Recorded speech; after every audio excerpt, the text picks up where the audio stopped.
ukusho nangesiZulu. So we're standing outside the home of one of the artists who we had given thanks and acknowledgement to on the 30th of June, Pastor Mjosti. So on the 30th of June, he was one of the artists that we said has shown his support to March and March. And then today I got a call from him in the morning saying that, there's been an incident here. So his sister had been going to a church which was run by a man from Burundi, and that church was eventually closed. When the church was closed, she was going to another church, but now this pastor from Burundi started calling her after hearing us acknowledge him at the March and March, and asked her why is her brother supporting March and March. To which she explained that obviously he's an old man, he can support whoever he wants. And then after that, the man showed up in the wee hours of the morning and stabbed her 43 times, if I'm not mistaken, it's 40 plus times, and as well as their little daughter here. So she's currently in hospital under intensive care, but also the guy was caught thanks to the neighbor who was very brave and ran after him and went to call the police. This guy is a guy from Burundi. He came into South Africa, God knows as what, but he started a church, and apparently that church was closed down. After the church was closed down, he then became a car guard. But this particular man is also a soldier, trained soldier. So he was in the country walking around doing God knows what to survive. And today he's absolutely destroyed a family and stabbed a woman 40 something times just because that woman is related to someone who supports March and March. And we're not going to have that, because we're not supposed to have such people in our country in the first place. But our government has subjected us to such people who are soldiers, trained soldiers in their own country, coming to our country and doing all of these things. So, yeah, we're still praying that she recovers. And yeah, I'm going to say it in Zulu now, because I know some people will complain. But namhlanje sila ngaphandle kwasekhaya la Pastor Mjosti. Omunye abantu kwathi ngomhla 30 kwaJune sibonga ukuthi ukwazile ukuthi akhulume ngeMarch and March nangokubaleka ukuthi izwe lethu likwazi ukuthi limele ngaphandle kokuthi lingenwe abantu bangaphandle bezogcwala la. Usexa njalo usisi wakhe uPastor Mjosti wase eseyabuza ke oseyathola icall ebuzwa umfundisi wakhe ngaleso sikhathi ukuthi kwenzeka kanjani ukuthi ubhuti wakho abe kulezi zinto zeMarch and March, ngoba phela wena ubhuti wakho uyi-celebrity kumele ngabe umuntu neutral. Wathi ke usisi angazi phela ngoba ubhuti umuntu naye umdala uyakwazi ukwenzela inqumo zakhe. Wathi kusanjalo ke wasuka ke umfundisi lo wafika namhlanje kuseni ngekhathi nje zentathakusa, wangena endlini. Mayengena endlini aqale amgwazi usisi. Anginayo isho ukuthi 40 how many times, noma 42 noma 43, kodwa kulako 40 something ikhathi amgwaze zona. Ngizoyifaka ke nevideo izolandela nje la ukuze niyibonele ukuthi into ebuhlungu kangakanani. Kodwa nje siyabiza amaphoyisa, sibiza nohulumeni ukuthi uzoyilungisa le ndawo, ngoba kwazi ukuthi izwe lethu kuhamba kucala bonke abantu laba suka emazweni abo bayamasosha atrainiwe kuze kulimala abantu bakithi ngenxa nje yokuthi bamele iqiniso. Ngimhlungu kakhulu ngalento eyenzekela. I think futhi ngiyathandaza ukuthi uNkulunkulu asipha amandla ukuthi sidlule kulobu bunzima esibhekane nabo.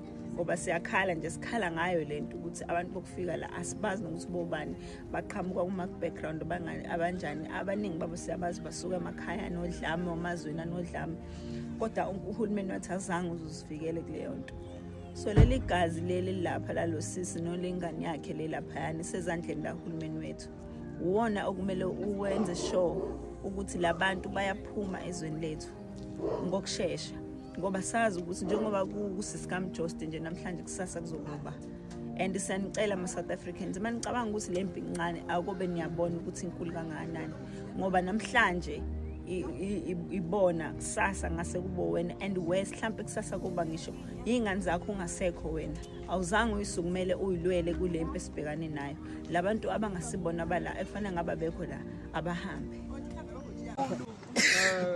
bafowethu siyabonga kakhulu besithi nje asinike i-briefing into ebesiyenzeka manje besilapha sabuya khona kwi-crime scene from ekuseni namaphoyisa nje balokho enibona eshintshana and ngoba sine-challenge yalo muntu lo esuspect ukuthi izolo uhambile bathi bamse esibhedlela ngoba uzigwazile so mefika ngale sibhedlela nala uqale khona la kwi-custody walokho ezama ukuzibulala ehenga khayiza so mefika ngalena-ke ufike bathi ufike waba wesi esibhedlela eWentworth so uzenza umuntu ohlanyayo manje so i-issue-ke esesiyibanga-ke manje namaphoyisa bathi kungenzeka udokotela abhale incwadi okufanele aye eFort Nipper for 2 weeks ayo-check-wa ingqondo so sithi thina no akaqale court before aye eFort Nipper i-court ezodecide ukuthi lo muntu kumele ukuthi aye eFort Nipper noma kumele ukuthi aye njani akangakubalekeli ukuyovela enkantolo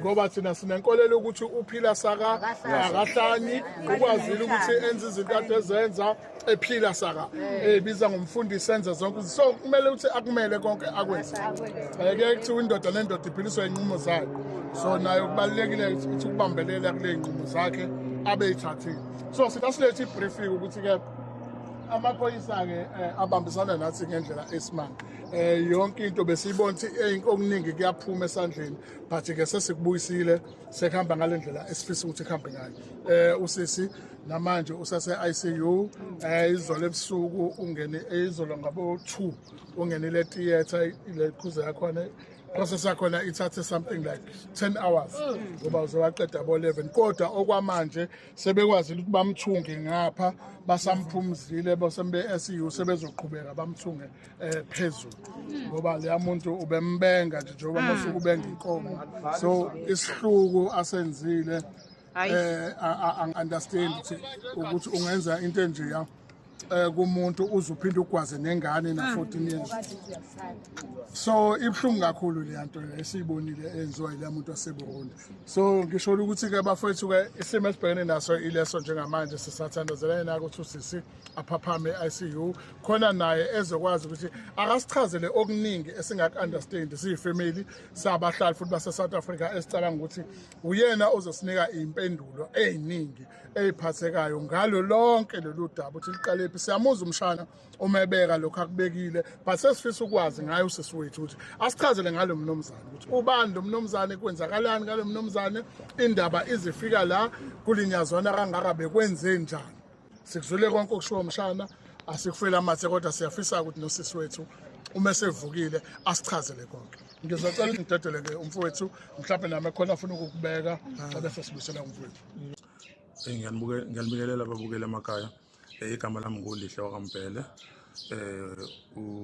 umfowabo kasisi lo limele so okwenzekile ngeyikhathi zasekuseni ngabo 5 ekuseni sithola ucingo oluvela kumshana wethu umshana wethu ekhala escreama ethi malume mphuthumani nangumfundisi esibulala esigwaza noma and then-ke sibe sesiphuthuma kwesigameko leso esifike sakubona esikubonile kusishaqile udadewethu elele phansi kwi-pool of blood ekonwe ingane yakhe ingane umshana lwami una-16 years ubekwazwe yena lesandleni ngokuthi ezama ukuvikela uma wakhe so-ke mase sasizama ukuthola ukuthi ubani lo mwenzi wobubi umshana uyasibheva umfana uthi umfundisi from owaseBurundi so abe bevamise ukuvakashela kwesinye isicakogwana sesonto lakhe so kuhambe kumfundisi mechaza umshana obebuya bavakashele ehambisa imithandazo kanjalo ukuthi na njengamalunga omndeni asimazi kahle lokho osuzwa kusho umshana ke nokuthi okuningi ke okuthinta le mnumzana lo salendo sisiavuke ICU asitshengise le ndoda ewubani kanjani kodwa umshana ona 16 years umuntu ohlakaniphile lo okwazi ngoba ubulokuzini oshiya so sinjani isimo sikasisi nomntwana usisi into eyenzakalile izolo bathe udokotela bazodinga isikhathi so8 hours ukumthunga umzimba wonke because ngisho nangaphansi kwenyawo umgwazile kusukela ekhanda ayikho indanga zangamgwaza and okushaqisile ukuthola ukuthi mebezama ngoba khona libekhala ngokoma futhi bengaka othe umnikeza lento ephuza amanzi aphuma la emqaleni ikona okusithuse kakhulu lokwashaqisa ukuthi kanti lo muntu uyisilwane lokusithusa ukuthi isibindi singaka ungasuka all the way from uBurundi uzolimaza ingane na 16 years nomuntu wesifazane phambi kwengane itrauma engaka yenziwe yiloko kusithusile and then isimo sikamfundisi lo sithini ukephi kwenzakalani ngaye ngokwamaphoyisa ke athi ke usagciniwe Stockton. Okay. Enkantolo vela nini seyiphumele bese? Amaphoyisa atheke uzovela ngoMonday ngo9 o'clock enkantolo. Siyabonga. Khumuka isiqoko khumuka umakarapa amathaconsela entshebeni hile. Siyaqandula. Namhlanje ke sikhuluma ngodaba ke lelokhuza lolu ka dadwa ka Pastor Mjosti ogwazwe izihlandla ezo43 upastor okuthiwa waseBurundi esingenaso isiqiniseko sokuthi waseBurundi ngempela yini kodwa ke kuyasolakala ukuthi waseBurundi engathi ube ngasasonti usisi kuyena futhi isonto lavalwa siyasola ukuthi ngendaba zabo March and March and then so kuthiwa kufika ngabo 4 ekseni wafika ke wagwaza kusisi ke kube khona iargument ebekhona ke regarding udaba lika Pastor Mjostini involvement yakhe kwi March and March and then nokukhuluma ka aphumele edlangalaleni abonge iMarch and March and futhi ngathi no Jacinta ke uye wezwakalisa ukumbonga uPastor Mjostini ngokuphumela ubala since ama celebrate amaningi ebegodle inkulumo zawo nokuphawula kwawo ngendaba yelokhuza iMarch and March so ukuthi should uPastor Mjostini ube brave enough ukuthi akhulume ngayo so kwezwakala ngathi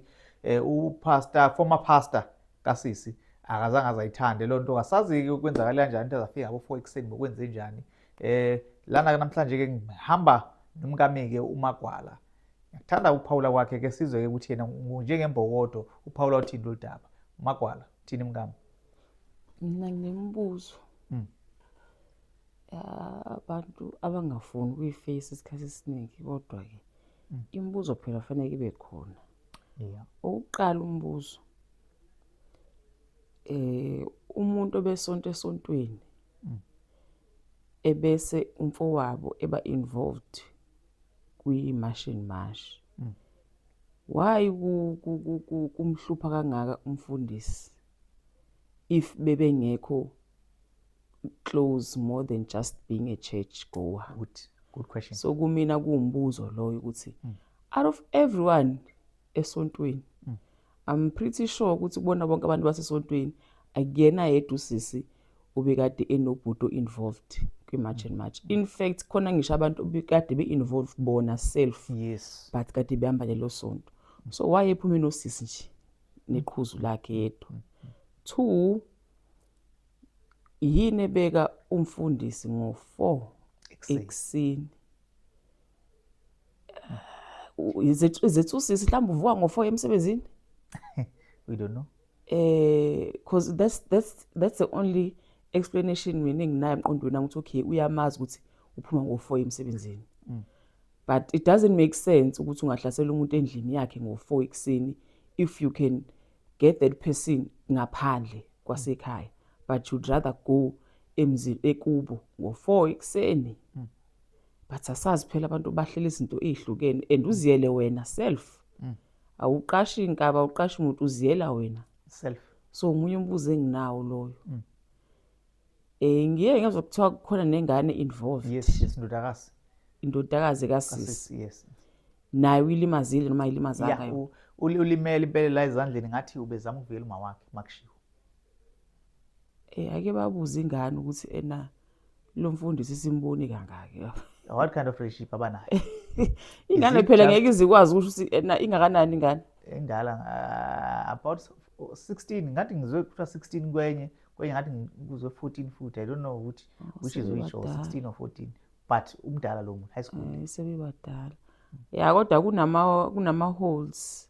loopholes somewhere. Kuney'mbobane ey'khona ezithanda ungagcwalagcwali kodwa ke asijaji lutho kuphela nje kunemibuzo okwenziwe vele kube kuphi at the end of the day.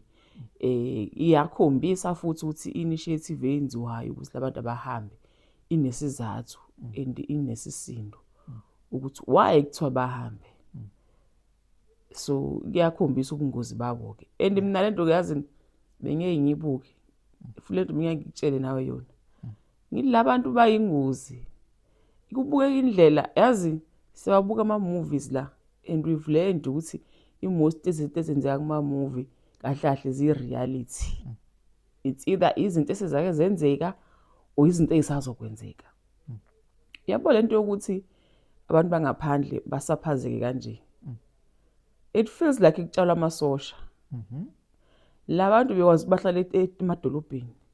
But they went from towns to amalokishini. From amalokishini emakhaya to amakhaya. I've never ever thought ukuthi singahlala nama foreigners emakhaya. Angazi ngakucabanga lokho. Because bengazi abantu abahlala emadolobheni nakuma suburbs la behlala khona. Manje bacole ngisho emakhaya. Bayatshalwa labantu laba. Mhlazane ngathiwa ngempela kuthiwa bayasihlasela bangasimboza ngoba manje lento ngikhumbula ngiyikhuluma that was before bangene eindaweni zasemakhaya. So I've always said in my mind but we will be safe because sidlalela emakhaya. Hayi bakhona ke manje bala emakhaya kanye nathi and the worst part ke thina ke nkosami indawo zasemakhaya ave sirelaxile. Asukumile ngendlela ekusukunywe ngayo emalokishini. Emalokishini kusukunyiwe bakhishwa. Thina sizirelaxele. Next thing they'll run away from malokishi bezile emakhaya ngoba kwethina sirelaxile. Amasosha lawa. Even ngisho ukuthi abona amasosha a professional but bakhule empini labantu. Bakhule kuliwa vele emazweni abo. So vele they are babantu abathough. Yes namaZulu tough. But these people have gone through a lot. ukuphula nje ulimi lapho uyabona uma uthi indaba yokusosha singasho sithi ba amasosha impela abaningi babo ngobani ngoba if we can go back uyabona ngisakhula mina bokhona le ndaba yaseMozambique kwaliwa kakhulu eMozambique la ngeze khathi zo Samora Machel so kuliwa oFrelimo no Renamo zonke lezo zinto so into eyenzeka laphana khona igameko la amasosha amaningi abaleka from Mozambique as South Africa. So amanye agcina sekwabantu abasebenza emayini kanjalo so laba bantu ke into ebeyenzeka bokuhlangana abantu abebelwa ngale different camps bafike bezoxabanela la South Africa uthola ukuthi omunye wabaleka ngale efuna ebulela abantu ngale ezimpini mase uthola ukuthi uzobonwa oyedwa ngala ukuthi hayibo lo muntu ofunwa ngale kanti ungala South Africa. So imanhunt isiqala South Africa sebezingelana bodwa la South Africa bayalwa bayabulela la South Africa amasosha la sikhuluma ngawo amasosha asemthethweni soldiers real soldiers. Okay sisidluleke ngama 90s kwaba khona igenocide yase Rwanda kwakulwa amaHutu namatutsi so yakapakela nase DRC lento lena ke into yenzeka lapha kwabaleka amasosha amaningi lapha ayifunwa ngoba kunabantu abaningi ababulela abantu abebefunwa abagcina abanye babalekela emazweni amaningi ala eAfrika yabo baqala impilo ezintsha abanye babo la South Africa bakhona abanye babanjwa nje eminyakeni edlule betholakala bese sibe nemindini la South Africa yabo lonto babanjwa ngenxa ama crimes kanjalo and futhi ke saphinda futhi kwaba nasemazweni afana noUganda same things Idi Amin kungena uYoweri Museveni so zilozo zinto abantu bayabaleka egcineni lo owinile okuyena ugcina thatha ipower ama position akhe ayabaleka abalekela emazweni akwawumakhelwana namanye babaleke nje baze bawusithela ngobani lo ngenile usuke sefuna ukuthola ama enemies akhe so bagcina sebebaleka so sinenkinga enjalo ke abantu bagcwele la ezweni lethu ngalezo indlela ezinjalo njengaye lo pastor lokusolakala ukuthi naye wayisotsha from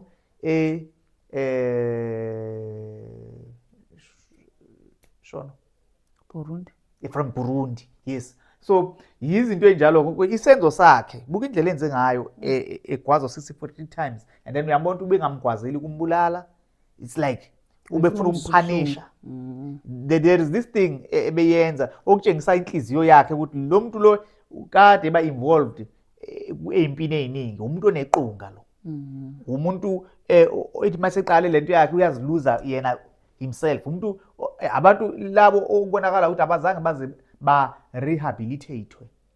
And phela vele mawubuya lapha emasosheni ubuya uneqhuma. Yes. So yizona izinkinga esibhekene nazo ke lezi ke ezweni lethu. Abantu abanye ama fugitives babalekile bayafuneka amazweni abo bagcwelile thina siphile nabo. Ayekho umuntu ongenza into enje ezweni ngeloni lakhe. Sinesehlo futhi sanda kwenzeka la obokusolakala ukuthi udriver truck kwala South Africa owabanjwa eDRC.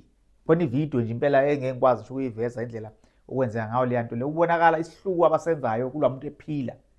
Bamkhatha indlebe zakhe bayifaka emlomeni. Ngiyakwazanga ukuqhubeka nayo ngendlela enesihluku, ngazi magcine bemsocongile noma kwenzeka kodwa obviously ngicabanga bamsocongile according to uhlungu ababebenza kulwamuntu. So izinto enjalo abantu laba ke esinabo la abakwazi ukwenza into enjalo emntwini. Ngenxa yama rumors abezwa ukuthiwa la South Africa we are soconging abantu bangaphandle of which amanga propaganda bese ke bethi bayiphindiselela bona. Manje umbuzo uthi ke if nikwazi uyiphindiselela ngento enizwa ukuthiwa yenziwe South Africa abantwini benu abangafuna ukuhamba la. So thina ke mangathwa ke senza lezi zinto abazenzayo abantu bethu, mangathwa siyazenza la, how many millions of people esingababulala lezo lethu. Bona benenkinga yokuthi umuntu wa South Africa uhambile ngetruck offloader ezobuya kuye futhi. Akahlali nje ukuhlala lo lizwe just ukuthi bazile ukuthi this truck is from South Africa, so bafuna ukwenza revenge ngo driver. Bona ke there are millions of them here in this country and then we are sitting down siyababuka nje.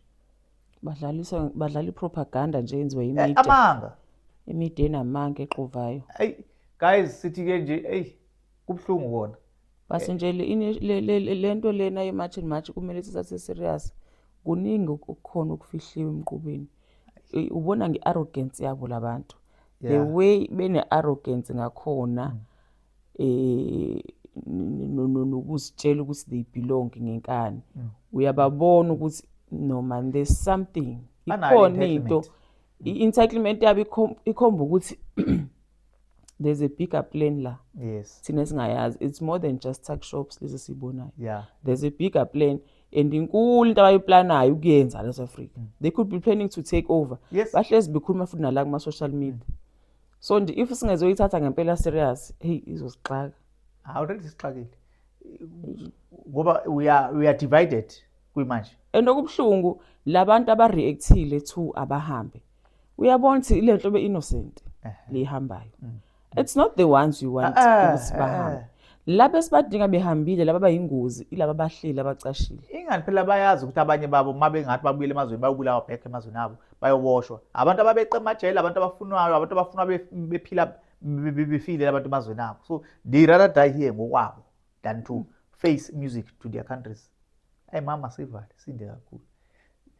Sithi nje please comment section nithini uvolweni ngalodaba esiphezulu namhlanje. Sithi nje shibirishi siyashibilika. Cela wena ungaka subscribe channel yethu, like, ushare. Danko.